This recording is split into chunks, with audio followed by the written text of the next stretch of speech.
నల్గొండ జిల్లాలో హోలీ పండుగ సంబరాలు ఘనంగా నిర్వహించారు. నకిరేకల్ సెంటర్లో కార్యకర్తలతో కలిసి హోలీ వేడుకల్లో ఎమ్మెల్యే వేముల వీరేశం పాల్గొన్నారు. కార్యకర్తలపై రంగులు చల్లుతూ డీజే పాటలకు స్టెప్పులు వేసి అందరిలో మరింత ఉత్సాహాన్ని నింపారు. ఈ సందర్భంగా ప్రజలందరి జీవితాల్లో రంగుల హరివిల్లు లాంటి వెలుగులు నిండాలని ఆయన ఆకాంక్షించారు.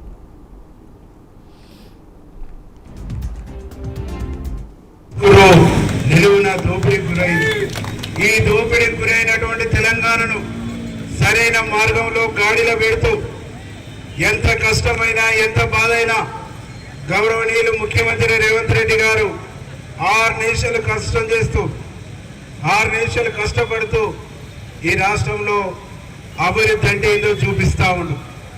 ఈరోజు నియోజకవర్గానికి 3500 ఇండ్లు ఇచ్చిండు. దాదాపు 15 కోట్ల రూపాయలు విడతల వారీగా మనకు నిధులు రిలీజ్ చేసి 100 పడకల హాస్పిటల్ పూర్తి చేసి మేము అడిగినాం. అన్నా నగరికల్ టౌన్లో చిట్యాల టౌన్లో ఒక 8500 ఇండ్లు పడితే కేతపల్లి టౌన్లో ఒక 400-500 ఇండ్లు అవసరం ఉన్నాయి.